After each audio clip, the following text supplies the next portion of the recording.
എൻ്റെ പ്രിയപ്പെട്ടവരെ,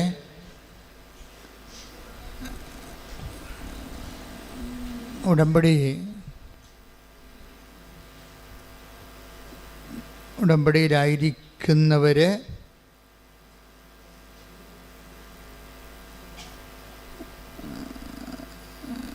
വളരെ സൂക്ഷ്മതയുള്ളവരായിരിക്കണം. ജാഗ്രതയല്ല, എന്തോ വരാൻ പോകുന്ന വിഷയങ്ങളെക്കുറിച്ചുള്ള ഏകാഗ്രതയാണ് നമുക്ക് ജാഗ്രതയായിട്ട് വരണത്. സൂക്ഷ്മതയെന്ന് പറഞ്ഞത് ജാഗ്രതയല്ല, അത് സംഭവിച്ചുകൊണ്ടിരിക്കുന്ന വിഷയങ്ങളെക്കുറിച്ചുള്ള ഒരു അവബോധമാണ്, അവെയർനെസ്സാണ്. അത് സംഭവിച്ചുകൊണ്ടിരിക്കുന്ന വിഷയങ്ങൾ ഉടമ്പടിയിൽ വരുമ്പോൾ രാത്രിയും പകലും സംഭവിക്കും. നമ്മൾക്ക് ഉണർച്ചയുള്ളപ്പോഴും ഉണർച്ചയില്ലാത്തപ്പോഴും ഉടമ്പടി ലൈവാണ്. അതുകൊണ്ടാണ് എപ്പോഴും ഉടമ്പടിയിൽ വരുന്നൊരു വിഷയം സ്വപ്നം. ഇപ്പം തുടങ്ങിയല്ലത്. നിങ്ങൾ ഒരാഴ്ചയിൽ നമ്മൾ ഒരു 2-3 പേരെങ്കിലും തങ്ങൾ കണ്ട സ്വപ്നങ്ങളെക്കുറിച്ച് പിന്നീടത് ആ സ്വപ്നങ്ങളിലൂടെ സഞ്ചരിച്ചപ്പോൾ ദൈവം ആഗ്രഹിച്ച ഇടങ്ങളും ലക്ഷ്യങ്ങളെക്കുറിച്ച് പറയാത്ത സാക്ഷ്യങ്ങളില്ല. ഉടമ്പടി ഒരു സ്വപ്നത്തിൻ്റെ സ്വർഗീയ പദ്ധതിയാണ്. ഏറ്റവും പുതിയ സ്വപ്നത്തിൻ്റെ പദ്ധതി എന്ന് പറയുമ്പോൾ വിൻസിയുടെ സാക്ഷ്യം, ഇന്നലെ പറഞ്ഞ സാക്ഷ്യമാണ്. വിൻസി കോയമ്പത്തൂരാണ്, അവിടെ സെറ്റിൽഡാണ്. അപ്പോഴേ വിൻസിയുടെ ഒരു പ്രശ്നം, അവർ ഒറ്റമുറി വീട്ടിലാണ് താമസിക്കുന്നത്. ഒറ്റമുറി വീട്. ആ വീട്ടിൽ തന്നെ ആ ഒറ്റമുറി തന്നെ ഗ്യാസ്, അപ്പനും അമ്മയും കിടക്കണതും ഈ വിൻസി കിടക്കണതും എല്ലാം ഒരു മുറിയിലാണ്. ഒരു കട്ടില, പിന്നെ ഒരാൾ താഴെയും കിടക്കും. അപ്പോൾ അത്രയും ഒതുങ്ങിയ ഒരു ജീവിതമാണ്. അപ്പോൾ നിങ്ങൾക്ക് ചിന്തിക്കാവുന്നേ ഉള്ളൂ. ശരിക്കും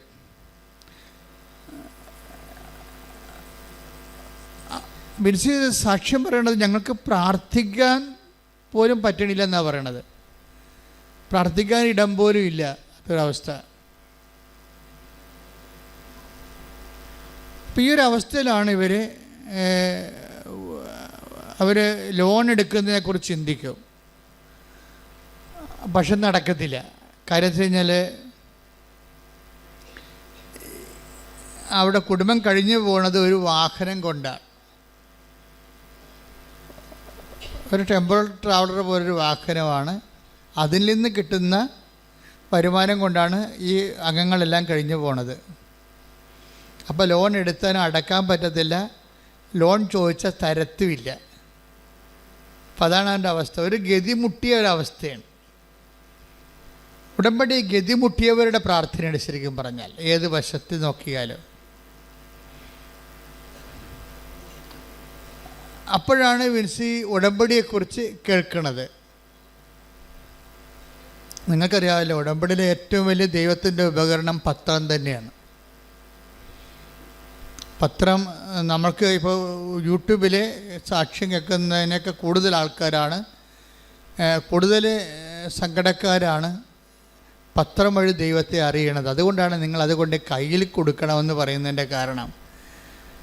കയ്യിൽ നിങ്ങളെ കൊണ്ട് ഒരു പത്രം കൊടുക്കുമ്പോൾ അവർക്ക് കയ്യിൽ നിന്ന് വാങ്ങിക്കുന്ന കാരണം അവരതിൽ നിന്ന് രക്ഷപ്പെടുമ്പോൾ അവർക്ക് മനസ്സിലാകും അവരെ പള്ളി മുറ്റത്തു നിന്ന് എടുത്തതല്ല, ദൈവം അവർക്ക് കൊടുത്തതാണെന്ന് മനസ്സിലാകും. അതാണ് ഈ നമ്മൾ പള്ളി മുറ്റത്ത് വെക്കണതും വെച്ചിട്ട് പോരണതും കയ്യിൽ കൊടുക്കണതും തമ്മിലുള്ള വ്യത്യാസം.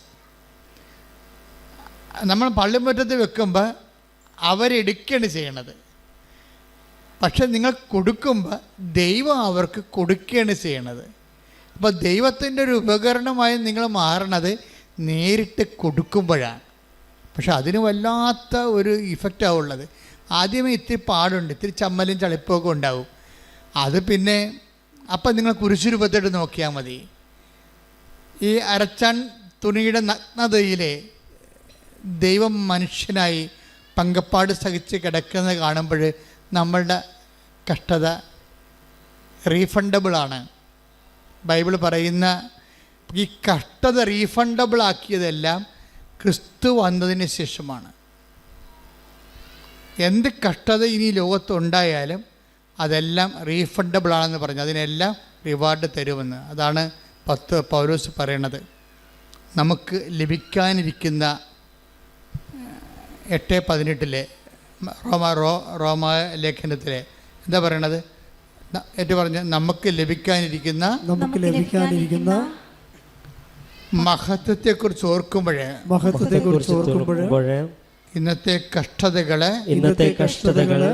നിസ്സാരമാണ്. അപ്പോൾ ഈ പത്രം കൊടുക്കുന്നതിലൂടെ നിങ്ങൾക്ക് രണ്ടുപേർക്കുമാണ് മഹത്വം ലഭിക്കാനിരിക്കുന്നത്. ആർക്കാണ്? ആ പ്രേക്ഷിത ജോലി ഏറ്റുമേടിച്ചവർക്കും അതുപോലെ തന്നെ കൊടുത്തവർക്കും രണ്ടുപേർക്കും അനുഗ്രഹമാണ്. ഒരു പത്രപ്രേക്ഷിത പ്രവർത്തനം ചെയ്യുമ്പോൾ എന്താ ചെയ്യണത്? രണ്ടുപേർക്കാണ് ലഭിക്കുന്നത്, ഒരാൾക്കല്ല. പത്രം കൊടുക്കുന്നവർ, കിട്ടുന്നവർ അതിലൂടെ ഉടമ്പടി എടുത്ത് ദൈവത്തെ അറിഞ്ഞ് അവർ പിന്നെ 10,000 മനുഷ്യരെ അതിലേക്ക് ക്ഷണിച്ച് അതിൻ്റെ അനുഗ്രഹം ആർക്കാണ്? ഈ കൊടുക്കുന്ന ആളിനാണ്. ആദ്യം കൊണ്ട് കൊടുക്കണില്ലേ? അവരെ സംബന്ധിച്ചിടത്തോളം അവർക്ക് 2 ബെനഫിറ്റ്സാണുള്ളത്. എന്താണ്? ഒന്ന്, ഈ കൊടുക്കുന്ന ആൾ രക്ഷപ്പെട്ട് ദൈവത്തെ അറിഞ്ഞ് രക്ഷപ്പെട്ട് കഴിയുമ്പോഴേ അവരിലൂടെ ഇനി കുറേ അധികം ആൾക്കാർ ദൈവത്തെ അറിയും. അതെല്ലാം കൊടുക്കുന്ന ആളിനകത്ത് പങ്കാളിത്തം കിട്ടും. അതുപോലെ തന്നെ കൊടുക്കുമ്പോൾ നമുക്ക് ആ കൊടുക്കുന്ന ആ ഒരൊറ്റ സബ്ജക്റ്റ് കൊണ്ട് തന്നെ നിങ്ങൾക്ക് ദൈവത്തിൽ നിന്ന് ഡയറക്റ്റായിട്ട് അനുഗ്രഹം കിട്ടും. പക്ഷേ ഇതെല്ലാം വിശ്വാസികളോടാണ് പറയേണ്ടത്. കാര്യം പിന്നെ എന്താ പ്രശ്നം വെച്ച് കഴിഞ്ഞാൽ നമ്മളുടെ സാക്ഷ്യങ്ങൾ നമ്മൾ കേൾക്കുമ്പോൾ മനസ്സിലാകണമെന്ന് വെച്ചാൽ എന്തായാൽ എന്ത് അച്ഛൻ ഇവിടെ നിങ്ങളോട് പറഞ്ഞാലും അതിനൊക്കെ സാധൂകരിക്കുന്ന വലിയ അനുഭവങ്ങൾ ആൾക്കാർ അച്ഛൻ പറയുന്ന വാക്കുകൾ കേട്ടിട്ട് അത് നടപ്പിൽ വരുത്തിയിട്ട് അടയാളങ്ങൾ കിട്ടിയിട്ട് പറഞ്ഞിട്ടുള്ള സാക്ഷ്യങ്ങൾ നമുക്ക് ലക്ഷക്കണക്കിനുണ്ടാകും, അല്ലെങ്കിൽ ആയിരക്കണക്കിനുണ്ടാകും. ഇപ്പം ഈ വിൻസിയുടെ കാര്യം എന്താ? വിൻസി ഇപ്പം നോക്കുമ്പോൾ മുന്നോട്ട് നീങ്ങാൻ ഒരു പഴുതും കാണുന്നില്ല. ഇപ്പം നിങ്ങളിലും ചില ആൾക്കാർ ഇങ്ങനെ ഇരിക്കും. എന്നുവെച്ചാൽ ഇനി മുന്നോട്ട് നീങ്ങാൻ, കാര്യം ഉടമ്പടി എന്ന് പറയണത് വെറുതെ സാധാരണ ആൾക്കാർക്ക് ഉടമ്പടി എടുക്കാൻ പാടാണ്. ഉടമ്പടി എടുക്കുമ്പോൾ ഇപ്പോൾ ഉടമ്പടിയെക്കുറിച്ച് ജനങ്ങൾക്കെല്ലാം അറിയാം. വളരെ വെർച്വൽ ഉടമ്പടി എന്നും പറഞ്ഞൊരു പുതിയൊരു സാധനം ഡെവലപ്പ് ചെയ്ത് വന്നിരിക്കുകയാണ്. വെർച്വൽ ഉടമ്പടി. നമുക്ക് എന്താ ഉള്ളത്? ഓൺലൈൻ ഉടമ്പടിയുണ്ട്, അതുപോലെ തന്നെ പിൽഗ്രീം ഉടമ്പടിയുണ്ട്. ഓൺലൈൻ ഉടമ്പടി നമ്മൾ ഓൺലൈനിൽ ചെയ്യുന്നത്, അതിനെല്ലാം കൺകറൻസായി അമ്മ ചെയ്താൽ മതി. അപ്പം നിനക്ക് ഈ രാജ്യത്ത് വരാൻ പറ്റാത്തൊരവസ്ഥയാണെന്ന് വിചാരിച്ചോ? നിനക്ക് ഈ രാജ്യത്ത് വരാൻ പറ്റാത്ത അവസ്ഥ, നീ ജയിലിൽ കിടക്കുകയാണ്.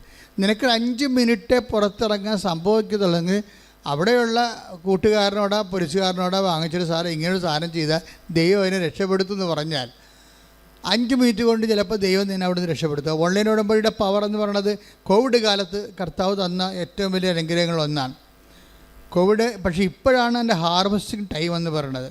കാര്യം എല്ലാ ഭൂഖണ്ഡങ്ങളിലും ഉള്ളവരെ അവർ പറയും, കർത്താവേ ഞങ്ങൾ നാട്ടിലെത്തുമ്പോൾ എന്താണ് എത്താൻ കഴിയണത്, അന്ന് ഞങ്ങൾ നിന്നെ വന്ന് കണ്ടോളാം എന്ന് അമ്മയോട് പറഞ്ഞിട്ടാണ് അവർ ചെയ്യണത്. അപ്പോഴതിൻ്റെത് സഡനായിട്ടാണ് അതിൻ്റെത്. കാര്യം ഒന്നാമത്തെ ലക്ഷക്കണക്കിന് മനുഷ്യരുടെ പ്രാർത്ഥന, രണ്ടാമത്തത് ഞാൻ അച്ഛനായ കാലം മുതൽ ഇതുപോലെ ലക്ഷക്കണക്കിന് മനുഷ്യരെ സുവിശേഷ വേല കഷ്ടപ്പെട്ട് അറിയിച്ചിട്ടുണ്ട്. അപ്പം അതിൻ്റെ ഒരു മെരിറ്റ്, പിന്നെ നടത്തിയ ഉപവാസങ്ങൾ, പിന്നെ ജാഗരണ പ്രാർത്ഥന, പിന്നെ ഈ രോഗിയായിരുന്ന കാലത്ത് ഞാൻ കർത്താവിൻ്റെ വേല തെറ്റിക്കാതെ ചെയ്തിട്ടുണ്ട്. പീഡാസഹനങ്ങളിൽ അങ്ങനെ ഭയങ്കര സജീവമായി ഞാൻ പങ്കെടുത്തിട്ടുണ്ട്. കർത്താവിൻ്റെ പീഡാസഹനങ്ങളിൽ സജീവമായി പങ്കെടുക്കുന്നതിൻ്റെ അത് ഭയങ്കരമാണ്. കാര്യം എൻ്റെ ജന്മത്തെ ഞാൻ ഓർമ്മ വെച്ച കാലം, കർത്താവിനെ അറിഞ്ഞ കാലം മുതൽ ഇപ്പം ഈ നിമിഷം വരെ രോഗങ്ങളും വേദനയും വിട്ടൊഴിഞ്ഞിട്ടില്ല. അതെല്ലാം ഞാൻ എന്താ ചെയ്യണമെന്ന് വെച്ചാൽ ഞാനെല്ലാം അക്കൗണ്ട് ചെയ്ത് ക്യാരി ഓവർ ചെയ്ത് ക്രിസ്തുവിൻ്റെ അക്കൗണ്ടിലേക്ക് ക്യാരി ഓവർ ചെയ്യും.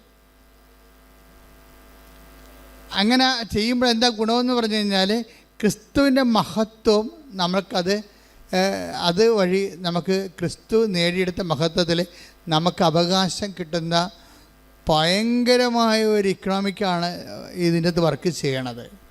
അത് അനുഭവിച്ചവർക്ക് മാത്രമേ അതിൻ്റെ ഏറ്റവും വലിയ ആഴമായ വില അറിയത്തുള്ളൂ. ചില ആൾക്കാർക്ക് അത് പറഞ്ഞതൊന്നും മനസ്സിലാവത്തില്ല.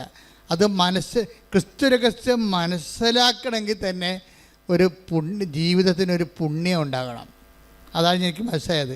എന്തെങ്കിലും ഒരു ദൈവം ഒന്ന് ചെറുതായിട്ട് തോണ്ടിയ ആൾക്കാർക്ക് മാത്രമേ ക്രിസ്തു രഹസ്യം മനസ്സിലാകത്തുള്ളൂ.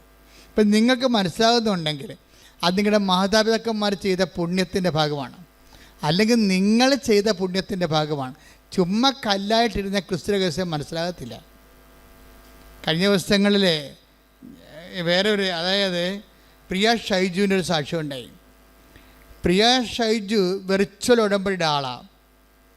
വെർച്വൽ ഉടമ്പടി എന്ന് പറഞ്ഞാൽ എന്താ വെച്ച് കഴിഞ്ഞാൽ ഓൺലൈൻ ഉടമ്പടിക്ക് മുമ്പ് ആൾക്കാരെടുക്കുന്നത് തീർത്ഥാടന ഉടമ്പടിക്ക് മുമ്പ് എടുക്കുന്ന സംഭവമാണ്. അവർ കൃപാസനത്തിൽ പോയി ഉടമ്പടി എടുക്കണമെന്ന് അവർ തീരുമാനിക്കും. ഞാൻ സാക്ഷ്യങ്ങളിൽ നിന്നാണ് ഈ വെർച്വൽ ഉടമ്പടി കണ്ടുപിടിച്ചത്.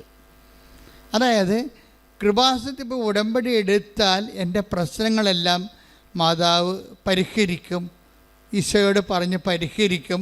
അതെനിക്ക് കുറച്ച് പരാധീനതകളും പോരായ്മകളും ദൈവം എൻ്റെ പ്രാർത്ഥന കേൾക്കുന്നതിന് എനിക്ക് ആധ്യാത്മിക തടസ്സങ്ങളുണ്ടെങ്കിലും മാതാവ് ജാമ്യം നിൽക്കും. അതാണല്ല, മാതാവിൻ്റെ ജാമ്യമാണല്ലോ എൻ്റെ പ്രധാനപ്പെട്ട കാര്യം.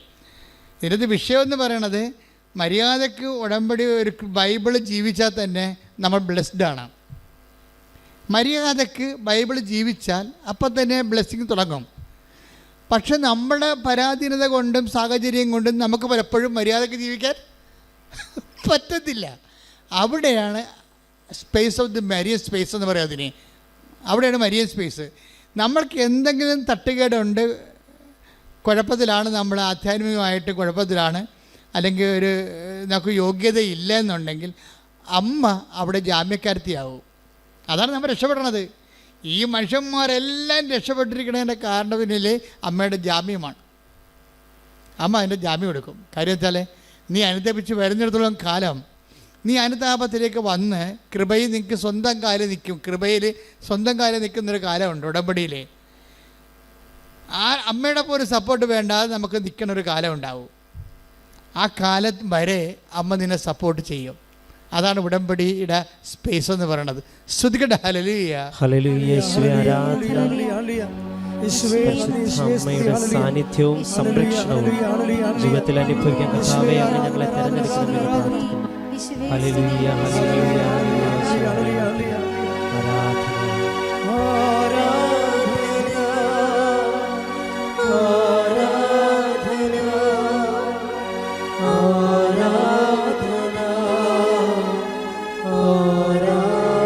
കരങ്ങൾ ഉയർത്തി വീശിക്കൊണ്ട് പാടാം.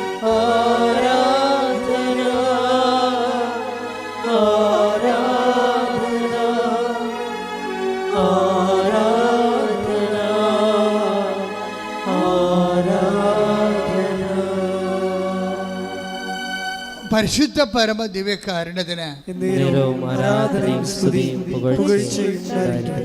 അപ്പോൾ ഈ പ്രിയ ഷൈജു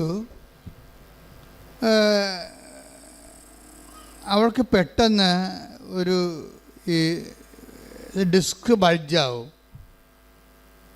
ഇങ്ങനെ ഒരു നോർമൽ ഫാമിലിയാണ്. അത്യാവശ്യം ചെറിയ ചെറിയ ജോലിയൊക്കെ കൊണ്ട്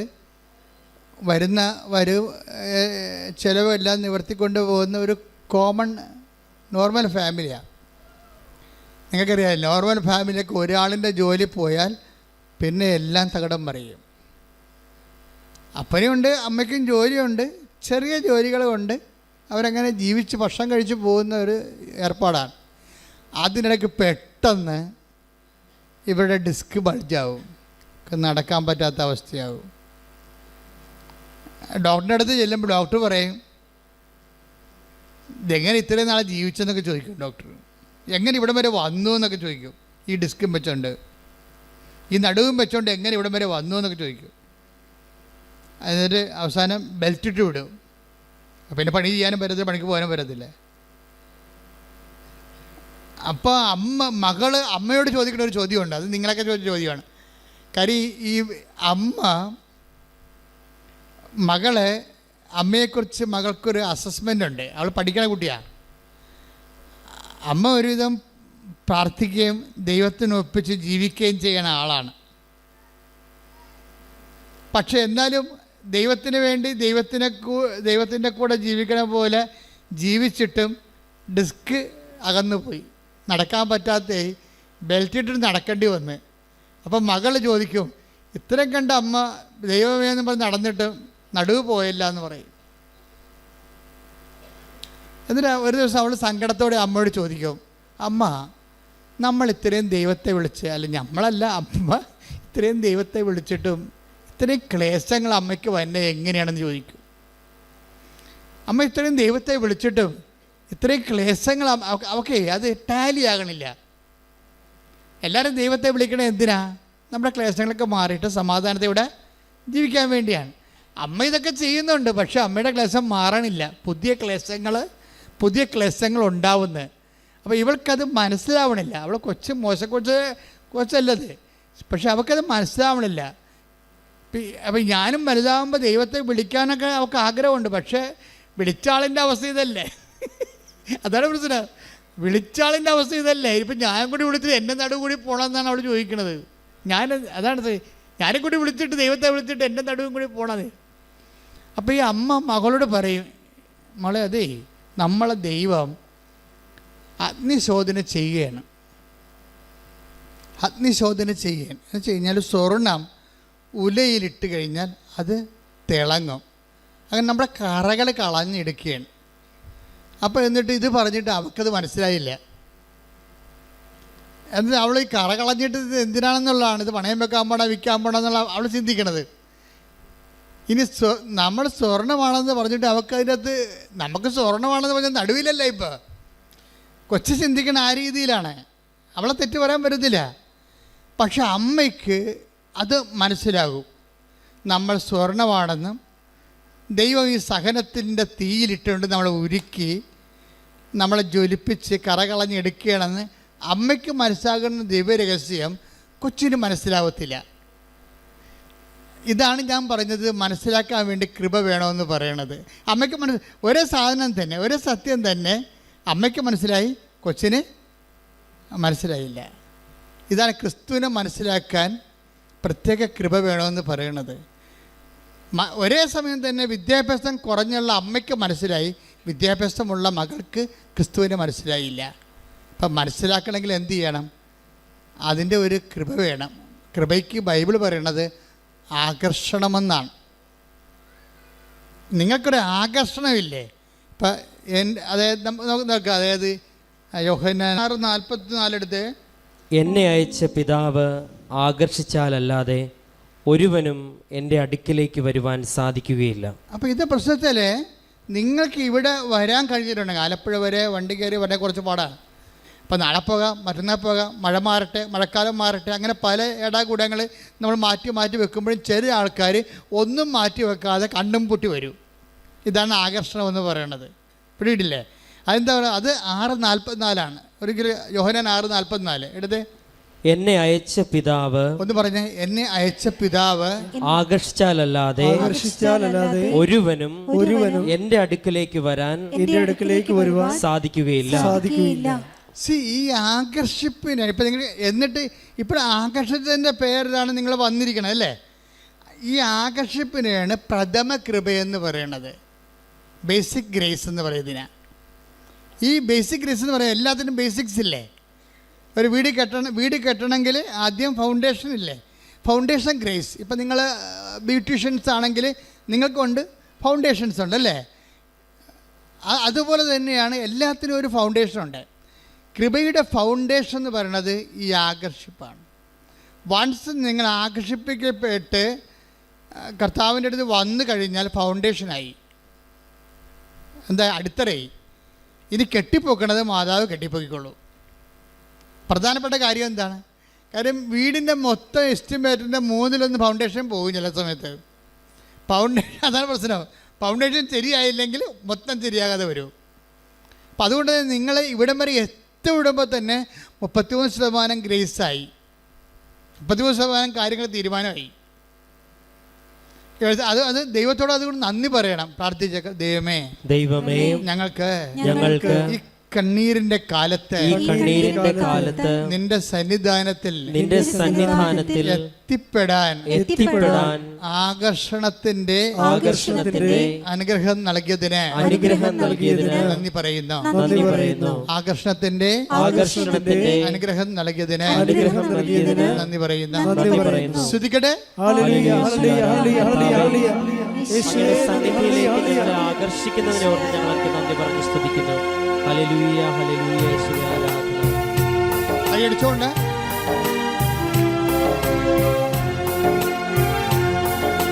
ക്ലേശകാലത്ത് കൂടാതെ മറയ്ക്കും അല്പകാലം കഴിഞ്ഞ് ഉയർന്നതാം പാറമേ എന്നെ കയറ്റി നിർത്തും. അല്പകാലം കഴിഞ്ഞ് ഉയർന്നതാം പാറമേ എന്നെ കയറ്റി നിർത്തും. ക്ലേശകാലത്ത് കൂടാതെ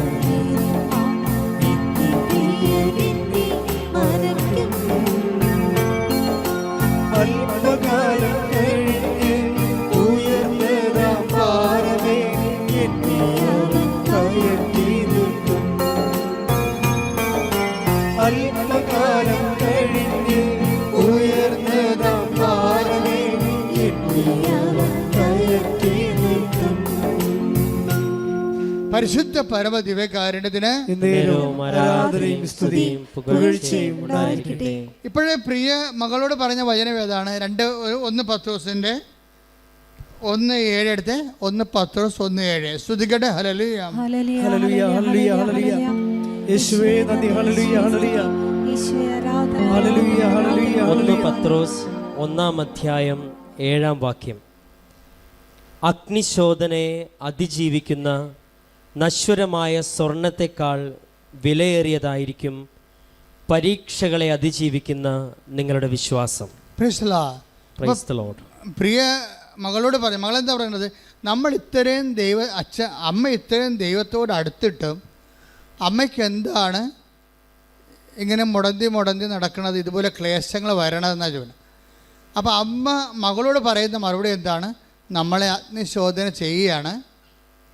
അഗ്നിശോധന ചെയ്ത് കഴിഞ്ഞാൽ നമ്മളുടെ കറകൾ പോകും, വിശുദ്ധീകരണമാണ് ഇതിൻ്റെ ലക്ഷ്യം എന്ന് പറഞ്ഞിട്ട്, പക്ഷേ ആ വചനം മകൾക്ക് മനസ്സിലാകണില്ല. ഈ മനസ്സിലാകാൻ വേണ്ടിയാണ് ശരിക്കും പറഞ്ഞാൽ. എന്തുകൊണ്ട് മനസ്സിലാകാത്തതിൻ്റെ കാരണം എന്താണ്? അവൾക്ക് ആകർഷിപ്പില്ല. യോഹന്നാൻ 6:44 എന്താണ്? ക്രിസ്തുവിനെ മനസ്സിലാകണമെങ്കിൽ നിങ്ങൾക്കറിയാവില്ല, ക്രിസ്തുവിനെ ഞാൻ മസ്റ്റിൽ പിടിച്ച് ക്രിസ്തുവിനെ മനസ്സിലാക്കിയേക്കാമെന്ന് പറഞ്ഞാൽ മനസ്സിലാകത്തില്ല. എന്നാൽ ഭയങ്കര ബുദ്ധിമാന്മാരെക്കാൾ എളിയവർക്ക് ദൈവം വെളിപ്പെടുത്തുകയും ചെയ്യും. അതെന്തിന്? ആകർഷിപ്പിൻ്റെ പേരില്ല. ദൈവം അതിനുള്ള വരം കൊടുക്കും, ക്രിസ്തുവിനെ മനസ്സിലാക്കാനുള്ള വരം കൊടുക്കും. ഇപ്പം ഈ പ്രിയക്ക് ആ വരമുണ്ട്, അമ്മയ്ക്ക് ആ വരമുണ്ട്. അതുകൊണ്ട് ഈ ക്ലേശങ്ങൾ പോലും അവളെ അധികം അലട്ടണില്ല. അവൾ 1 പത്രോസിൻ്റെ 1:7 പറഞ്ഞിരിക്കുന്ന പോലെ നശ്വരമായ സ്വർണത്തെക്കാൾ നശ്വരമായ സ്വർണത്തെക്കാൾ വിലയേറിയതാണ് പരീക്ഷകളെ അതിജീവിക്കുന്ന നമ്മുടെ വിശ്വാസം. അപ്പം നിന്റെ കയ്യിലിരിക്കുന്ന വിശ്വാസം, നിനക്കിപ്പോൾ ഉള്ള വിശ്വാസം, അതിന് വിലയുള്ളതാണോ വില കുറഞ്ഞതാണോ എന്ന് എങ്ങനെ അറിയാൻ പറ്റും? നിനക്ക് വിശ്വാസമുണ്ട്, പക്ഷെ അതിന് വില ഉള്ളതാണോ വില കുറഞ്ഞതാണോ എന്നെങ്ങനെ അറിയാൻ പറ്റും? പരീക്ഷകളെ അതിജീവിച്ചിട്ടുണ്ടെങ്കിൽ നിൻ്റെ വിശ്വാസം വിലയുള്ളതാണ്. അപ്പോൾ ഈ പരീക്ഷ കഴിയാത്ത ഒരു സാധനവും, ഇപ്പം പ്രിയയുടെ മകളുടെ വിശ്വാസം ഉണ്ട് അവൾക്ക്, പക്ഷെ പരീക്ഷ കഴിഞ്ഞിട്ടില്ല. അതിനൊന്നും ഇപ്പോൾ പരീക്ഷിക്കത്തില്ല, അപ്പം തന്നെ ചത്തുപോകുന്ന അറിയാൻ തീയതിന്. അതിനൊക്കെ ഇപ്പോൾ പരീക്ഷിക്കത്തില്ല. പരീക്ഷിക്കണമെങ്കിൽ ഒരു മിനിമം ഹാജറില്ലാത്ത ആൾക്കാർക്ക് പരീക്ഷ ഇടുക. മിനിമം ഇപ്പോൾ സ്കൂളിൽ പോകുന്ന ഒരു മിനിമം ഹാജറില്ലെങ്കിൽ എങ്ങനെയാണ് പരീക്ഷയ്ക്ക് ഇരുത്തത്തില്ല. അതുപോലെ നിനക്കൊരു പരീക്ഷ വേണമെങ്കിൽ കർത്താവിൻ്റെ അടുത്തൊരു മിനിമം ഹാജർ നിനക്ക് വേണം. അമ്മയ്ക്കതുണ്ട്. അവളുടെ വിശ്വാസം വിലയുള്ളതാണ്. വിശ്വാസം നമുക്കുണ്ടാകാം, പക്ഷേ വില എന്തുണ്ട്? അത് യൂറോയാണോ, അതാ ഡോളറാണോ, അല്ല രൂപയാണോ? മൂല്യം $1 ഒരു യൂറോ ഉണ്ട്, ഒരു രൂപ ഉണ്ടെന്ന് പറഞ്ഞു കഴിഞ്ഞാൽ വില ഭയങ്കര വ്യത്യാസമുണ്ട്. അങ്ങനെ ക്രയശേഷി ഭയങ്കര വ്യത്യാസമുണ്ട്. അതുപോലെ തന്നെ നിൻ്റെ വിശ്വാസത്തിൻ്റെ ക്രയശേഷി എന്ന് പറയുന്നത്, നിനക്കൊരു വിശ്വാസമുണ്ട്, അതിന് ക്രയശേഷി ഉണ്ടോ? അത് കൊടുത്ത് ദൈവത്തിൽ നിന്ന് അനുഗ്രഹം കൈപ്പറ്റാൻ മാത്രം നിങ്ങളുടെ വിശ്വാസം വിലയുള്ളതാണോ എന്നറിയാൻ എന്താ മാർഗം? ഇത് ക്ലേശങ്ങളിലൂടെ ആർക്ക് കടന്നു പോകാം. പക്ഷെ നീ വിശ്വാസിയാകുമ്പോഴേ നീ വിശ്വാസത്തിൻ്റെ അർത്ഥതലങ്ങളിലേക്ക് നിനക്ക് പോകാം. എന്താണത്? നിനക്ക് മുമ്പേ അഗ്നിശോധന ചെയ്യപ്പെട്ട ആൾ ഉത്ഥാനം ചെയ്തിട്ടുണ്ട്. അതാണ് നിൻ്റെ ഒരു പിടിപ്പെന്ന് പറയണത്. ഒരു പിടിപ്പില്ലാത്ത മനുഷ്യനാണെന്ന് പറഞ്ഞാൽ അതിൻ്റെ അർത്ഥം എന്താണ്? കഴിവില്ലാത്ത മനുഷ്യനാണെന്നാണ്. ക്രിസ്തുവിൻ്റെ കഴിവെന്താണ്? നിനക്കും എനിക്കും മുമ്പേ അഗ്നിശോധന ചെയ്യപ്പെട്ടിട്ട് അതിലൂടെ അവൻ ഉത്ഥാനം ചെയ്തിട്ട് ഇന്നും നമ്മുടെ കൂടെ ജീവിച്ചുകൊണ്ട് നമ്മൾ അവനെ ദൈവമെന്ന് വിളിച്ച് യേശു കർത്താവെന്ന് ഏറ്റുപറഞ്ഞ് നദരം കൊണ്ട് ഏറ്റുപറയുമ്പോഴേ ദൈവം അവനെ മരിച്ചോർന്ന് ഉയർപ്പിച്ചെന്ന് ഹൃദയത്തിൽ വിശ്വസിക്കുമ്പോഴേ അവൻ നേടിയെടുത്ത കൃപ, രക്ഷ നമുക്ക് ഇന്നും പ്രാപിക്കാൻ കഴിയുന്നുണ്ട്. അപ്പോൾ അതുകൊണ്ട് തന്നെയാണ് ഈ വിശ്വാസം വിലവെപ്പിച്ചെടുക്കുക എന്നുള്ളത് നമ്മുടെ ആധ്യാത്മികമായ ഉത്തരവാദിത്തമാണ്. വിശ്വാസം ഉണ്ടായിട്ട് കാര്യമില്ല, കേവല വിശ്വാസമായിരിക്കും.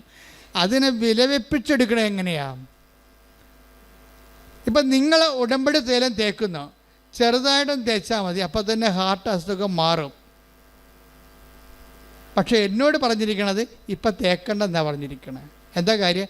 നിൻ്റെ സഹനം ഇനിയും നീട്ടി തന്നിട്ടുണ്ട്. എനിക്ക് കിഡ്നിയുടെ അസുഖമുണ്ട്, പക്ഷേ ഞാനത് ബോധപൂർവ്വം എനിക്കറിയാം എൻ്റെ അസുഖം മാറേണ്ട കാലം ചിലപ്പോൾ അറിയാം. അതുകൊണ്ട് തന്നെ നിങ്ങൾ ചെയ്യുമ്പോൾ നിങ്ങൾക്കതിൻ്റെ അനുഗ്രഹം ചിലപ്പോൾ സെക്കൻഡുകൾക്ക് കിട്ടും. എന്നോട് പറയും, നിനക്കത് അസൈൻമെൻറ്റ് ചെയ്ത് തന്നിരിക്കുകയാണ്, നിനക്കത് കൃപയുടെ ഭാഗമായി തന്നിരിക്കുകയാണ്. നീ കൈ ഉയർത്തുമ്പോൾ നിൻ്റെ ജനത്തിൻ്റെ മേൽ ഞാൻ അലിവ് തോന്നണമെന്നുണ്ടെങ്കിൽ നീ എൻ്റെ പിടാസനെ പങ്കെടുത്തതിൻ്റെ ക്രെഡിബിലിറ്റി നിൻ്റെ കയ്യിൽ ഉണ്ടാകണം. അതുകൊണ്ട് നിൻ്റെ സഹനങ്ങൾ ഇപ്പോഴെങ്കിലും ഞാൻ മാറ്റത്തില്ല. കാര്യം സഹനമാണ് ബലമെന്ന് പറയണത്, ക്രിസ്തുവിൻ്റെ ബലം. നമുക്കറിയാം കുഞ്ഞുങ്ങൾക്ക് എന്താ ബലം? കുഞ്ഞുങ്ങൾക്ക് ബലം കരച്ചിലാണ് ബലം. പക്ഷികൾക്ക് എന്താ ബലം? ആകാശമാണ് ബലം. അതുപോലെ തന്നെ മത്സ്യത്തിന് എന്താ ബലം?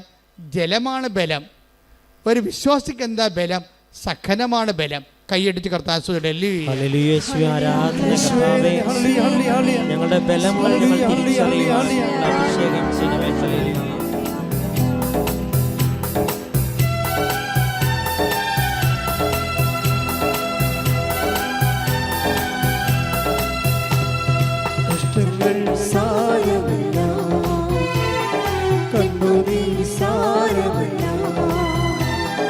കഷ്ടങ്ങൾ സാരമില്ല, കണ്ണുനീർ സാരമില്ല, നിത്യതേജസ്സിൻ ഘനമോർത്തിടുമ്പോൾ ഞൊടി നേരത്തേക്കുള്ള കഷ്ടങ്ങൾ സാരമില്ല, കണ്ണുനീർ സാരമില്ല, നിത്യതേജസ്സിൻ ഘനമോർത്തിടുമ്പോൾ ഞൊടി നേരത്തേക്കുള്ള കഷ്ടങ്ങൾ സന്തോഷത്തോടെ സ്വരത്തിൽ പാടുക, കൈയടിച്ചോടെ. കണ്ണുനീർ സാരമില്ല,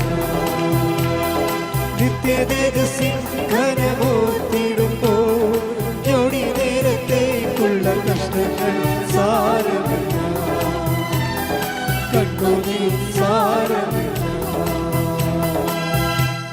പരിശുദ്ധ പരമ ദിവ്യകാരുണ്യത്തിന് ആരാധനയും സ്തുതിയും പുകഴ്ചയും ഉണ്ടായിരിക്കട്ടെ. അപ്പോഴാകപ്പാടെ ഒരു വല്ലാത്ത ഒരു അലൈൻമെൻ്റ് എല്ലാം തെറ്റിപ്പോയി. നടുവ് പോയപ്പോഴേ പ്രിയയുടെ നടുവ് ഇപ്പോൾ ജോലിക്ക് പോകാൻ പറ്റാതെ വന്ന്, പിന്നെ കുഞ്ഞുങ്ങൾക്ക് ഫീസ് കൊടുക്കാൻ പറ്റാതെ വന്ന്, കടക്കാർക്ക് സമയത്ത് അവർ പറയുന്ന കടങ്ങൾക്ക് പരിഹരിക്കാൻ കടം വാങ്ങിച്ചവർക്ക് കൊടുക്കാൻ പറ്റാതെ വന്ന് എല്ലാം താറുമാറായി താളം തെറ്റിപ്പോവും. ചിലക്കൊരു പാണം കുരിശ് വന്നാലും ശരി കർത്താവിൻ്റെ മുമ്പിൽ നിന്ന് മാറത്തില്ല. അവരെന്താണ്? അതിജീവിച്ച് വിലയുള്ള വിശ്വാസത്തിലേക്ക് വന്നവർ. അഗ്നിശോധനയെ അതിജീവിച്ച് വിലയുള്ള വിശ്വാസമാണ്. കാര്യം നിസ്സാര കാര്യത്തിന് അവൾ തൊടാൻ പറ്റത്തില്ല. അവർ ജീവിതത്തിൽ ജയിച്ചിരിക്കുകയാണ്. ഈ ക്രിസ്തുവിനെ ഫോളോ ചെയ്യുമ്പോൾ ഉണ്ടാകുന്നൊരു ഗുണം അതാണ്, നമ്മുടെ ജീവിതത്തെ ജയിച്ചുകൊണ്ടേ ഇരിക്കും. കൈയടിച്ച് കർത്താൻ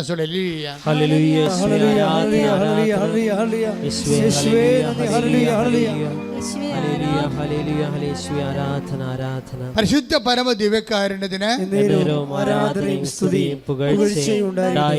അപ്പൊ നമ്മുടെ സബ്ജക്റ്റ് എന്താ? വെർച്വൽ കവനന്റ് ആണ് നമ്മുടെ സബ്ജക്റ്റ്.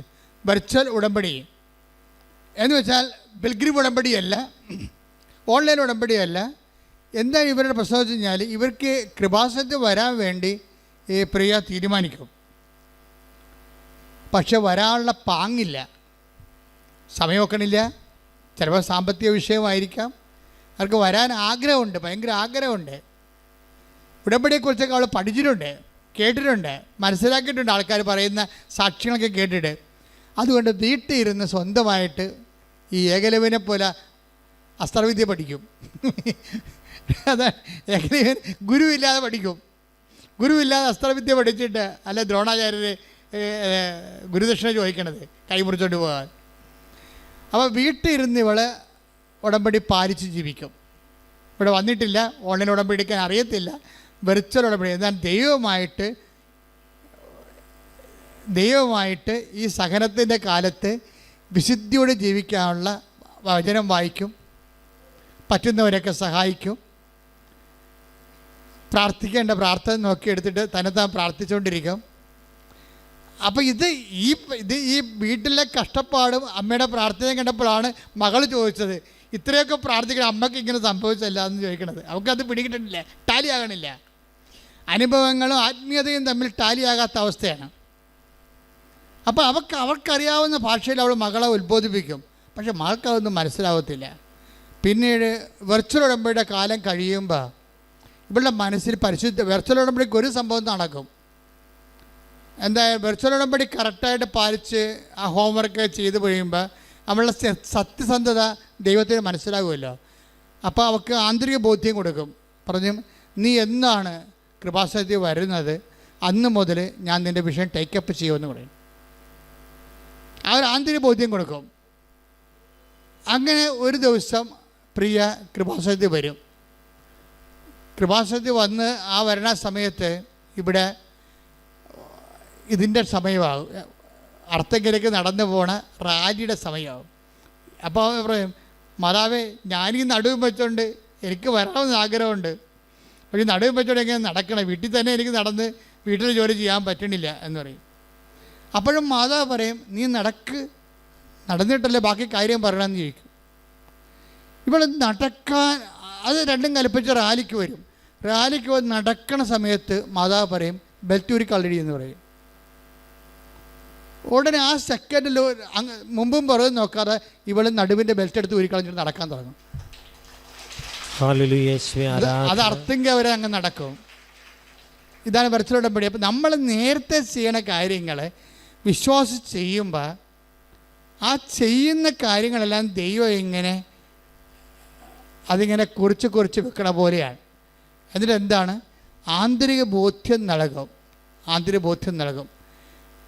അപ്പോഴേ അവളൊരു പ്രാവശ്യം മകളോട് പറയവേ, അപ്പോൾ ഇവളുടെ പഠനം ശരിയാകുന്നില്ല. ഇവൾ പഠിക്കുന്നുണ്ട്, പക്ഷേ ഇവൾക്ക് പഠനവുമായിട്ട് ഭയങ്കര പ്രശ്നമാണ്. പഠിക്കുന്ന അനുസരിച്ച് മാർക്ക് വീഴുന്നില്ല. വീട്ടിലെ കഷ്ടപ്പാടും എല്ലാം കൊണ്ടാണ് പഠിക്കുന്നുണ്ട്, പക്ഷെ അതനുസരിച്ചുള്ള ശ്രദ്ധിച്ചിട്ട് അതനുസരിച്ചിട്ട് ആൻസർ ചെയ്തിട്ട് ആൻസർ ചെയ്യാൻ പറ്റുന്നില്ല, മാർക്കില്ല. അപ്പോൾ ഉടനെ മകള് വിശ്വാസമില്ലാതെ, അമ്മയുടെ വിശ്വാസം ഉണ്ടെങ്കിലും മകൾക്ക് വിശ്വാസമില്ലെന്ന് പ്രിയക്ക് മനസ്സിലായിട്ട് മാതാവിനോട് പറയും, മാതാവേ ഇവക്ക് വിശ്വാസം കൊടുക്കണം, എന്തെങ്കിലും നീ ചെയ്യണം. എനിക്ക് നടുവില്ലെങ്കിലും, നടു സുഖപ്പെട്ടതിന് മുമ്പുള്ള ഡയലോഗാണിത്, എനിക്ക് നടുവില്ലെങ്കിലും ഞാൻ വിശ്വസിക്കുമെന്ന് നിനക്കറിയാമല്ലോ, പക്ഷേ എൻ്റെ മകൾ വിശ്വസിക്കത്തില്ല. അവൾക്ക് എന്തെങ്കിലും അടയാളം കൊടുക്കണമെന്ന് പറയും. ഉടനെ മാതാവ് 50 എഴുതി കാണിക്കും. ഉടനെ മകളോട് പറയും, നിനക്ക് 60-ൽ 50 മാർക്ക് കിട്ടും. ഉടനെ ഒളിച്ച് ഇരിക്കും. കാര്യം 40 പോലും കിട്ടാനുള്ള സാധ്യത അവൾക്കില്ല, കിട്ടിയ ചരിത്രവും ഇല്ല. പക്ഷേ ഇത് പരീക്ഷ എഴുതും, പരീക്ഷ കുളമായിപ്പോയി. റിസൾട്ട് നോക്കാൻ നേരിട്ട് പോകുമ്പോൾ ഇവളിങ്ങനെ വിശ്വസിക്കണില്ലെങ്കിലും അമ്മയുടെ വാക്കിൽ ഇവൾക്ക് വിശ്വാസമുണ്ട്. അമ്മ പറഞ്ഞല്ല 50 ഞാൻ റിസൾട്ട് നോക്കാൻ പോകണം കേട്ടാന്ന് പറയും. റിസൾട്ട് നോക്കാൻ പോയപ്പോൾ അവിടെ 50 മാർക്ക്. അപ്പോൾ ഇവൾക്ക് സംശയമായി, എൻ്റെ പരീക്ഷ പൊട്ടയിടുന്നല്ല, എനിക്ക് 50 മാർക്ക് കിട്ടാൻ പോകണമെന്ന് അമ്മയ്ക്ക് എങ്ങനെ അറിയാൻ പറ്റുമെന്ന് ചോദിക്കും. എനിക്ക് കിട്ടാൻ പോകുന്ന മാർക്കിനെ കുറിച്ച് അമ്മയ്ക്ക് എങ്ങനെ അറിയാൻ പറ്റും? അപ്പോഴേ അമ്മ പറയും, നിനക്ക് ഇതിനേക്കാൾ വലിയ മാർക്ക് തരാമെന്ന് മാതാവ് എന്നോട് പറഞ്ഞിട്ടുണ്ടെന്ന് പറയും. ഇപ്പം എന്നാ സംഭവിച്ചു? +2 റിസൾട്ട് വന്നപ്പോൾ 600-ൽ 600. ഇതെന്ന് പറയുന്നത് വിലയുള്ള വിശ്വാസത്തിൻ്റെ വിലയാണത്. പഠനത്തിൽ തകർന്ന മകൾക്ക് അവളുടെ മെറിറ്റിലല്ലാതെ അവളെ ഈ മാർക്ക് കിട്ടാനുള്ള കാരണം എന്താ അറിയാമോ? പ്രിയ അമ്മ മാതാവിനോട് പറയും, മാതാവേ അവൾ വിശ്വസിക്കണം. ഇപ്പം അവൾക്ക് മാർക്ക് കൊടുത്തില്ലെങ്കിൽ ഞാൻ വിശ്വസിക്കും, അത് നിനക്കറിയാമല്ലോ. പക്ഷേ എൻ്റെ പ്രശ്നം അതല്ല, അവൾ കൂടി വിശ്വസിക്കണം, അതാ വിഷയം. അപ്പോൾ അവൾ കൂടി വിശ്വസിക്കണമെന്ന് പറഞ്ഞാൽ മകൾക്ക് വേണ്ടി മാതാവിൻ്റെ മുമ്പിൽ മധ്യസ്ഥം വഹിക്കുകയും. അത് പക്ഷേ പ്രിയയെപ്പോലെ എല്ലാവരും പറഞ്ഞാൽ ഏക്കത്തില്ല. എന്താ കാര്യം? ഈ ഇല്ലാത്ത നടുവും വെച്ചുകൊണ്ട് ആണ് അവൾ വിശ്വാസം പ്രഖ്യാപിച്ചിരിക്കുന്നത്. അതുകൊണ്ട് 1-10 എന്താ പറയണത്? അഗ്നിശോധനയെ അതിജീവിച്ച വിശ്വാസം സ്വർണത്തെക്കാളും വിലയുള്ളതാണ്. അപ്പം പ്രിയയുടെ വിശ്വാസം ശോധന ചെയ്യപ്പെട്ട വിശ്വാസമായത് കാരണം വില പേശാൻ പറ്റിയ വിശ്വാസമാണ്. അതുകൊണ്ടാണ് ഇൻട്രാക്ഷൻ ലെവലിൽ വരണം, കമ്മ്യൂണിക്കേഷൻ ലെവലിൽ വരണത്. ഉടമ്പടി ഏറ്റവും വലിയ സംഭവം വെച്ചാൽ കമ്മ്യൂണിക്കേഷനാണ്. നിങ്ങൾ എപ്പോഴും ഉടമ്പടി നിങ്ങൾ കറക്റ്റായിട്ടാണ് എക്സിക്യൂട്ട് ചെയ്ത് പോകണമെന്നുണ്ടെങ്കിൽ കമ്മ്യൂണിക്കേഷൻ ആരംഭിക്കും. കമ്മ്യൂണിക്കേഷൻ അറിയാമല്ല, മാതാവ് സംസാരിക്കും, ഉള്ളിൽ ബോധങ്ങൾ തരും. ഉള്ളിൽ ബോധങ്ങൾ തരും. ഇനി ബോധങ്ങൾ തരാതെ തന്നെ സ്വപ്നങ്ങളുണ്ടാവും. സ്വപ്നങ്ങൾ കാര്യം ഒരു ഏറ്റവും കൂടുതൽ സ്വപ്നങ്ങൾ ബൈബിൾ കാലം കഴിഞ്ഞാൽ, ബൈബിൾ കാലം സ്വപ്നങ്ങളുടെ കാലമാണ്. പക്ഷേ ബൈബിൾ കാലം കഴിഞ്ഞാൽ ഏറ്റവും കൂടുതൽ സ്വപ്നങ്ങൾ നടന്നിരിക്കുന്ന ഉടമ്പടിയിലാണ്. അതിങ്ങനെ നോക്കിയാൽ മതി. എല്ലാ സാക്ഷ്യം നോക്കുമ്പോൾ എവിടെയെങ്കിലും ഒരു സ്വപ്നം ഉണ്ടാവും. ഇപ്പോൾ വിൻസിയുടെ സാക്ഷ്യം എന്താ? വിൻസിയുടെ കഥ ഞാൻ പറഞ്ഞില്ലേ, കോയമ്പത്തൂരുകാരത്തിയാണ്. മലയാളം തമിഴും കൂടി ചേർത്താണ് ഇവിടെ സാക്ഷ്യം ഇന്നലെ പറഞ്ഞിരിക്കണത്. എന്താ പറഞ്ഞിരിക്കുന്നത്? അവളുടെ അപ്പൻ ഒരാൾ ജോലി പോകണ്ടേ, അവർക്ക് ഒറ്റമുറി ആയിട്ടുള്ള ഒരു വീടാണ് ഉള്ളത്. അതിനകത്ത് കട്ടിലിട്ട് കിടക്കേണ്ട അപ്പനുണ്ട്, അമ്മയുണ്ട്, മകളുണ്ട്. അപ്പന് ഡ്രൈവറായിട്ടുള്ള ജോലിയാണ് ഉള്ളത്. അതുകൊണ്ട് കുടുംബം പോറ്റണം. ലോണ് ചോദിച്ചാൽ കിട്ടത്തില്ല. അതുകൊണ്ട് വീട് വെക്കാനും പറ്റത്തില്ല, പ്രാർത്ഥിക്കാൻ പോലും ഇടമില്ല. ഇതാണ് ഇവരുടെ സങ്കടം. അപ്പം അങ്ങനെ സങ്കടത്തിൻ്റെ കാലത്ത് ഇവർക്ക് ഒരു പത്രം കിട്ടും. പത്രം കിട്ടിക്കഴിയുമ്പോൾ അവിടെ നിന്ന് ഇവിടം വരെ വരണ്ടേ, കോയമ്പത്തൂരിൽ നിന്ന് ഇവിടം വരെ വരണ്ടേ. അപ്പോൾ 2-3 പ്രാവശ്യത്തെ ഈ ഡ്രൈവറിൻ്റെ ദിവസ വരുമാനം കൂട്ടിയാലേ ഇവിടെ വരാൻ പറ്റത്തുള്ളൂ. 2-3 ദിവസത്തെ ഡ്രൈവറിൻ്റെ ദിവസ വരുമാനം കൂട്ടിയാൽ അവർക്ക് ഇവിടെ വരാൻ പറ്റത്തുള്ളൂ. ഇവിടെ പക്ഷേ അങ്ങനെ അവർ എക്സ്പെൻഡിച്ചർ മുടക്കി മുണ്ട് മുറുക്കി എടുത്ത് ഉടമ്പടി എടുത്ത ആൾക്കാരാണ്. മുണ്ട് മുറുക്കി എടുത്ത് ഉടമ്പടി എടുത്ത് വീട്ടിൽ ചെന്നപ്പോൾ അമ്മ ഒരു സ്വപ്നം കണ്ട്. അപ്പോൾ അമ്മക്ക് മനസ്സിലായില്ല എന്താണെന്ന്. അമ്മ സ്വപ്നമൊന്നും കണ്ടില്ല. സ്വപ്നത്തിലേ ഉള്ളൂ, വലിയ കഥകളൊന്നുമില്ല.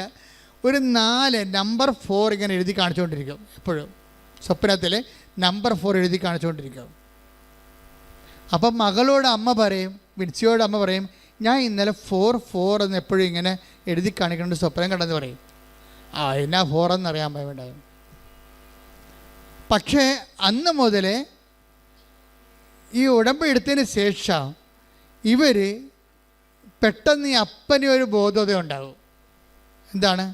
അപ്പന് പണ്ട് ധൈര്യമില്ല. ഞാൻ ഉടമ്പടി എടുത്താൽ എങ്ങനെയാണ്, ലോൺ എടുത്താൽ നമുക്ക് കിട്ടുമോ, ലോൺ കിട്ടുമോ, കിട്ടിയാൽ നമുക്ക് വീട് വെക്കാൻ പറ്റുമോ, അങ്ങനെ കുറേ. അതുകൊണ്ട് മനസ്സിന് ധൈര്യമില്ല. മനസ്സിന് ധൈര്യമില്ലാതെ ഇപ്പം നമുക്കറിയാമല്ലോ, എന്തെങ്കിലും ചെയ്യാൻ പറ്റുമെങ്കിൽ 30-40 വയസ്സിനുള്ളിൽ ചെയ്യാൻ നമുക്ക് റിസ്ക് എടുക്കാൻ പറ്റുന്ന 40 വയസ്സിൻ്റെ ശേഷം അപൂർവം പേരെ റിസ്ക് എടുക്കത്തുള്ളൂ. അങ്ങോട്ട് പ്രായമാകുന്നവർക്ക് റിസ്ക് കുറഞ്ഞ് എടുക്കത്തുള്ളൂ. നമുക്കറിയാം, പ്രായമായി കഴിഞ്ഞാൽ നമ്മൾ ആൾക്കാർക്ക് ദാനങ്ങൾ ചെയ്യുന്ന ആൾക്കാരും പ്രായമായി കഴിഞ്ഞാൽ ചെയ്യത്തില്ലല്ലേ, ആൾക്കാരും ഉണ്ടാകത്തില്ലെന്ന് വിചാരിച്ചുകൊണ്ട് അവർ പിടിച്ച് ചെയ്യത്തുള്ളൂ. ചെറുപ്പക്കാർ മാത്രമേ എന്തെങ്കിലുമൊക്കെ കൂടുതൽ ആൾക്കാർക്ക് കൊടുക്കത്തുള്ളൂ. പ്രായമായ ആൾക്കാർ സ്വാഭാവികമായിട്ടൊരു ഡിഫൻസ് വരും അവിടെ. അപ്പം അങ്ങനെ ഉണ്ടാകൊണ്ട് ഈ എങ്ങനെ ആര് തിരിച്ചടക്കാൻ പറ്റുമോ എന്നൊക്കെ പറഞ്ഞപ്പോഴേക്ക് പേടിയായിരുന്നു. ഉടമ്പടി എടുത്തോടുകൂടി മാതാവ് ആദ്യം ചെയ്തത് ഈ പേടി എടുത്ത് മാറ്റി. അപ്പനുടനെ പറഞ്ഞു, എടി നമുക്ക് ലോൺ എടുക്കാം, അവിടെ കിട്ടുമെങ്കിൽ നമുക്ക് എടുക്കാമെന്ന്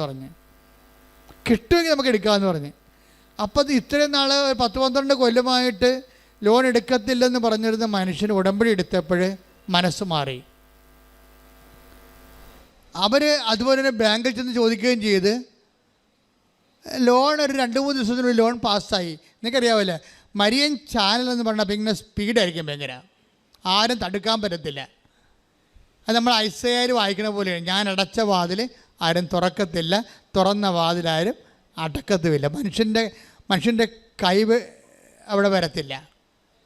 സ്വാഭാവികമായ സ്പീഡിൽ നിന്ന് ഇത് സാധാരണ ഇതിന് വേണ്ട ഒരു സ്പീഡിലേക്ക് കാര്യങ്ങൾ മാറും. അങ്ങനെ അവർക്കൊരു സ്ഥലം ഒരു കാട്ടുപ്രദേശത്തുണ്ടായിരുന്നു.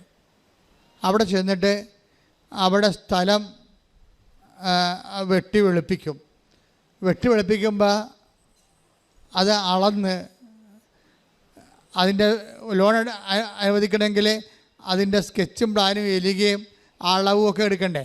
അളന്നപ്പോൾ അത് 4 സെൻറ്റാണ്. അപ്പോൾ സ്വപ്നത്തിൽ ആദ്യത്തെ 4 കറക്റ്റായി. പതുക്കെ വരികയാണേ. അപ്പോഴൊക്കെ മനസ്സിലായി ഇത് മാതാവാണ് നയിച്ചുകൊണ്ടിരിക്കണമെന്ന്. എന്നിട്ട് അപ്പം 4 സെൻറ്റായി. ഇനി വരണ സംഭവം എന്ന് വെച്ച് കഴിഞ്ഞാൽ, ഈ സ്ഥലം പഞ്ചായത്ത് വാർഡെന്ന് പറയണത് വീരപാണ്ഡ്യൻ, ഈ കട്ടബൊമ്മൻ എന്നൊക്കെ പറയുന്ന അവരുടെ പേരുകളാണ്. വീരപാണ്ഡ്യൻ പഞ്ചായത്തിൻ്റെ വാർഡാണ് 4-ാം വാർഡ്. അപ്പം 4-ാം വാർഡിൽ 4 സെൻറ്റ് സ്ഥലം, അതാണ് ഈ 4 കാണിക്കണത്. അപ്പോൾ 2-4 വന്നു കഴിഞ്ഞപ്പോൾ അവർക്ക് മനസ്സിലായി മാതാവ് ഈ വിഷയം തന്നെയാണ് സ്വപ്നത്തിൽ കാണിച്ചിരിക്കണമെന്ന്. എന്ന് വെച്ച് കഴിഞ്ഞാൽ പിന്നീടുള്ള മൂവ്മെൻ്റ് എന്ന് പറയണത് ഭയങ്കര 15 ദിവസത്തിനുള്ളിലാണ് അവിടെ സ്കെച്ചും പ്ലാനും. 1 കൊല്ലമായിട്ട് പോലും ആ പഞ്ചായത്തിൽ നിന്ന് പ്ലാൻ പാസ്സാകാത്ത ആൾക്കാരുണ്ട്.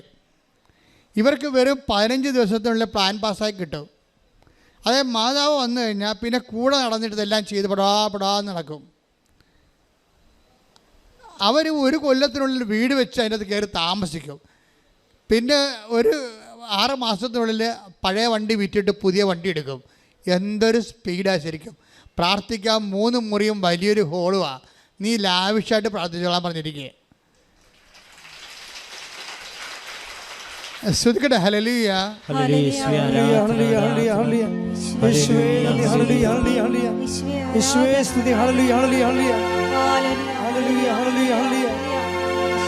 ഇത്ര നല്ല ദൈവത്തോടും എന്തു ചെയ്തും നന്ദി ചൊല്ലിടും. എന്റെ കൊച്ചു ജീവിതത്തെ നിന്റെ മുൻപിൽ കാഴ്ചയേകില്ല. ഇത്ര നല്ല ദൈവത്തോടും എന്തു ചെയ്തും നന്ദി ചൊല്ലിടും. എന്റെ കൊച്ചു ജീവിതത്തെ നിന്നെ മുൻപിൽ കാഴ്ചയേകില്ല. ഈ ആഴ്ചത്തെ 3-ാമത്തെ സാക്ഷ്യം എന്ന് പറയണത് രജി ചേച്ചിയുടെ സാക്ഷ്യമാണ്. അവർ ഇടുക്കിയിലാണ്. രജി തോമസിൻ്റെ സാക്ഷ്യം ഇതുപോലെ തന്നെ കമ്മ്യൂണിക്കേഷൻ്റെ സാക്ഷ്യമാണ്. നിങ്ങളെപ്പോഴും എൻ്റെ സബ്ജക്റ്റ് എന്താ? നിങ്ങൾക്ക് സൂക്ഷ്മത വേണമെന്നാണ് എൻ്റെ സബ്ജക്റ്റ്. ഉടമ്പടിയും സൂക്ഷ്മതയും, ജാഗ്രതയല്ല. വരാൻ പോകുന്ന വിഷയങ്ങളെക്കുറിച്ചുള്ള ജാഗ്രതയേക്കാളുപരി പ്രസൻറ്റ് കണ്ടീഷനിൽ വർത്തമാനകാലത്ത് നടന്നുകൊണ്ടിരിക്കുന്ന സംഭവങ്ങളെക്കുറിച്ചുള്ള ശ്രദ്ധ, അതാണ് സൂക്ഷ്മതയെന്ന് പറയണത്. വർത്തമാനകാല ശ്രദ്ധയ്ക്കാണ് ഉടമ്പടിയിൽ സൂക്ഷ്മതയെന്ന് പറയണത്. ഇപ്പം അവർ ആ നാലിലൂടെ ആ ഒരൊറ്റ നമ്പരേ ഉള്ളൂ. നമ്പറിലൂടെയാണ് ആ മൊത്തം 1.5 കൊല്ലം കൊണ്ട് സംഭവിക്കാൻ പോകുന്ന സംഭവങ്ങളെല്ലാം കാണിക്കുന്നത്. 4 എന്നൊരക്കത്തിലൂടെയാണ് കാണിക്കുന്നത്. പക്ഷേ ആ ചേട്ടത്തിക്ക് അത് കമ്മ്യൂണിക്കേറ്റഡായി. ആദ്യം കമ്മ്യൂണിക്കേറ്റഡ് ആയിട്ടില്ല. അത് അതിൻ്റെ വർക്കിംഗ് കണ്ടീഷൻ്റെ ഫസ്റ്റ് സ്റ്റേജ് കഴിഞ്ഞപ്പോൾ തന്നെ മനസ്സിലായി, മാതാവിൻ്റെ ലൈൻ എന്താണെന്ന് മനസ്സിലായി. ഇതൊരു രജിസ്ട്രേഷൻ്റെ കമ്മ്യൂണിക്കേഷൻ്റെതാണ്. ഉടമ്പടി കവനൻ്റ് കമ്മ്യൂണിക്കേഷൻ. അതുകൊണ്ട് നിങ്ങൾക്ക് എപ്പോഴും ഉടമ്പടി കാലമാകുമ്പോഴേ പഴയതുപോലെ ഇങ്ങനെ വായി നോക്കികളായിട്ട് നടക്കരുത്. ഉടമ്പടി കാലമാകുമ്പോൾ എന്ത് സംഭവിച്ചാലും ശ്രദ്ധിക്കണം. എന്ത് സംഭവിച്ചാലും ദൈവത്തിൻ്റെ നിങ്ങളോടുള്ള കമ്മ്യൂണിക്കേഷനായിരിക്കും അത്. ആ സംഭവങ്ങളിലൂടെ നിങ്ങൾ സംഭവിക്കുന്ന എല്ലാത്തിനതും ഉണ്ടാകുമോ എന്നറിയത്തില്ല. പക്ഷേ സംഭവിക്കുന്ന വിഷയങ്ങളെല്ലാം ശ്രദ്ധിക്കണം. ആര് വന്നാലും ആര് പോയാലും ഒരു ഫോൺ കോൾ പോലും ശ്രദ്ധിക്കണം. കാരണം കമ്മ്യൂണിക്കേഷൻ ഏത് വഴി ദൈവം ഏത് ഭൗതികമായ സാഹചര്യങ്ങളെയും നിങ്ങളോട് കമ്മ്യൂണിക്കേറ്റ് ചെയ്യാൻ വേണ്ടി ഉപയോഗിക്കും. ഇപ്പോൾ രജി ചേച്ചിയുടെ പ്രശ്നം എന്ന് വെച്ച് കഴിഞ്ഞാൽ മകൾക്ക് കാനഡയിൽ പോയി പഠിക്കണം, വിദേശത്ത് പഠിക്കണം. അവിടെ കയ്യിൽ 5 പൈസ ഇല്ല. അവരുടെ കയ്യിലുള്ള ആകപ്പാട് അവിടെ ഉടമ്പടി ചെയ്തിരിക്കുന്നത് മകൾക്ക് വിദേശ ജോലി വേണം, അതിന് 10-20 ലക്ഷം രൂപ വേണം. ആ ലക്ഷം രൂപയ്ക്ക് അവർ കണ്ടിരിക്കുന്ന വാഗ് കാട് പിടിച്ച് കിടക്കണ ഒരു പുരയിടമാണ്. ആ പുരയിടം ഇടുക്കിയിലാണ് സ്ഥലം. അപ്പം മല അടിവാരത്തായിരിക്കുമല്ലോ, അത് കാട് പിടിച്ച് കിടക്കുകയാണ്. അപ്പോൾ ആ പുരയിടം വിൽക്കണം. ഇപ്പോൾ കാട് പിടിച്ച് കിടക്കണ കാരണം വിൽക്കാനും ചിലപ്പോൾ സമയത്ത് പാടായിരിക്കും. ഇപ്പം കൃഷിയൊക്കെ കുറച്ച് നഷ്ടത്തിലൊക്കെ പോണ കാരണം ചില സമയത്ത് അതിനൊരു മടുപ്പ് തോന്നുന്നത് ശരിക്കും. അപ്പോൾ അതൊരു മെറിറ്റ് കുറവാണ്. മെറിറ്റില്ലെങ്കിൽ പിന്നെ എന്താണ് സംഭവം? Not by merit but by grace. അതാണ് ഉടമ്പടിയുടെ പ്രഖ്യാപിതമായ ഒരു ഓപ്പറേഷൻ ഫോർമുല. അതാണ് അത് ബൈബിളിൻ്റെ മൊത്തം ഓപ്പറേഷൻ ഫോർമുല അങ്ങനെയാണ്. അപ്പോൾ മെറിറ്റ് പോയാലാണ് നമ്മൾ ഉടമ്പടി എടുക്കേണ്ടി വരണത്. ഗ്രേസിന് വേണ്ടിയാണ് ഈ ഉടമ്പടി എടുക്കുന്നത്. ആ ഗ്രേസ് ഫില്ല് ചെയ്യാൻ വേണ്ടി, ഗ്രേസ് ഉൽപ്പാദിപ്പിക്കാൻ വേണ്ടി ഉടമ്പടിയിൽ കുറേ ഇവാഞ്ചലൈസേഷൻ, ഗ്രേസ് കിട്ടാൻ പറ്റിയ കുറേ അധികം ഫോർമുലയുണ്ട്. അതെല്ലാം നമുക്കിതൊക്കെ ചെയ്തെന്നും പറഞ്ഞതൊക്കെ കിട്ടണമെന്ന് നിർബന്ധമില്ല. ഇതെല്ലാം മരിയൻ മീഡിയേഷനിലാക്കും നമ്മളെ. അവിടെയാണ് നമ്മൾ വിജയിക്കുന്നത്. ഇതെല്ലാം ഇപ്പം ആൾക്കാർ സാക്ഷ്യം പറയാൻ എന്തിനാണ്? അമ്മേ, എന്നെ അമ്മയുടെ പ്രത്യക്ഷീകരണത്തിൻ്റെ സാക്ഷിയാക്കണമേ. അങ്ങനെ അതാണ് സംഭവം. ആൾക്കാർ പ്രാർത്ഥിക്കുന്നത്. ആൾക്കാർ ചെയ്യുന്ന എല്ലാവിധ വർക്കുകളും അതിൻ്റെ പിന്നിൽ ഇവർ വെക്കണ ഇൻറ്റൻഷൻ എന്താണ്? അത് അവർ പറഞ്ഞു, അമ്മയുടെ പ്രത്യക്ഷീകരണത്തിൻ്റെ സാക്ഷിയായി എന്നെ മാറ്റണമേ. അത് വല്ലാത്ത ഒരു പ്രാർത്ഥനയാണ്. അതിവിടുന്ന് പറഞ്ഞു കൊടുത്തിട്ടുള്ളതല്ല. സാക്ഷ്യം പറയാൻ വേണ്ടി വന്നവരെ സാക്ഷ്യം പറഞ്ഞ് പരത്തിയ അനുഭവ കഥകളാണ് ഈ അമ്മയുടെ പ്രത്യക്ഷീകരണത്തിൻ്റെ സാക്ഷികളെന്ന് പറയുന്നത്. അതൊക്കെ ഈ പെട്രോളിന് തീ പിടിക്കുന്ന പോലെ ഉടനെ ഈ ഉടമ്പടിക്ക് തീ പിടിക്കും. കാര്യം എന്താണ്? ഉടമ്പടി, കൃപാസനത്തിലെ ഉടമ്പടി എന്ന് പറയണത്, അതിൻ്റെ മുഴുവൻ ഇന്ധനം എന്ന് പറയണത് അമ്മയുടെ പ്രത്യക്ഷീകരണമാണ്. ഈ പ്രത്യക്ഷീകരണത്തെ ആര് സാക്ഷിയാകാൻ വേണ്ടി ചോദിച്ചാലും അവിടെ അലോട്ട്മെൻറ്റ്, ഗ്രേസ് അലോട്ട്മെൻറ്റ് ചെയ്യും. അതുകൊണ്ടാണ് ഈ മർമ്മം അറിഞ്ഞ് വേണം നിങ്ങൾ ഉടമ്പടി ചെയ്യാൻ. അച്ഛൻ പറഞ്ഞ് പത്രം കൊടുക്കാൻ, അച്ഛൻ പറഞ്ഞ് കൊച്ചിയിൽ പോകാൻ, ഞാൻ കൊച്ചിയിൽ പോകാൻ പറഞ്ഞിട്ട് കഥയില്ല. ഈ സാധനത്തിന് അക്കൗണ്ടബിൾ ആക്കണം. അക്കൗണ്ട് ആക്കണം ഏത് ഹെഡിങ്ങിലാണ്? മരിയൻ പാരിഷ് ഹെഡിങ്ങിൽ അക്കൗണ്ട് ആക്കാൻ പറ്റത്തുള്ളൂ. വല്ല ഹെഡിങ്ങിലാക്കിയിട്ട് കാര്യമില്ല. മരിയൻ കൃപാസനത്തിൽ 2004 ഡിസംബർ 7-ാം തീയതി നടന്ന സമയഘടികാരം നെഞ്ചിൽ ചാർത്തിക്കൊണ്ട് ദുരന്തമുണ്ടാകാൻ പോണ പ്രാർത്ഥിക്കണമെന്ന് പറഞ്ഞ് അമ്മയുടെ പ്രാർത്ഥന ആവശ്യപ്പെട്ടിരിക്കുന്ന ആ പ്രാർത്ഥനയുടെ പടയാളിയായി ഞാൻ മാറിക്കൊള്ളാം എന്ന് പറഞ്ഞുകൊണ്ടാണ് ഉടമ്പടിയിലേക്ക് നമ്മൾ ഹരിശ്രീ കുറിക്കേണ്ടത്, അല്ലെങ്കിൽ മിശിക തുണയ്ക്കുക എന്ന് കുറിക്കേണ്ടത്, ആദ്യാക്ഷരം ചെയ്യേണ്ടത്. ആദ്യാക്ഷരം കുറിക്കേണ്ടത് അമ്മയുടെ പ്രത്യക്ഷീകരണത്തിൻ്റെ സാക്ഷിയായി എന്നെ മാറ്റണമെന്ന് പ്രാർത്ഥിച്ചുകൊണ്ടാണ് കൈയടിച്ച് കർത്താവിന്റെ സാക്ഷികളായി ഞങ്ങൾ ഓരോരുത്തരെ മാറ്റണമേ എന്ന്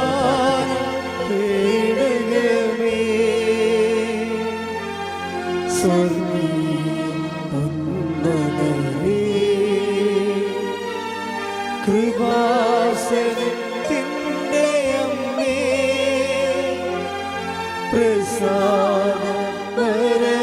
പ്രസാദപരമാതാവേ വാഗ്ദാന പേടകമേ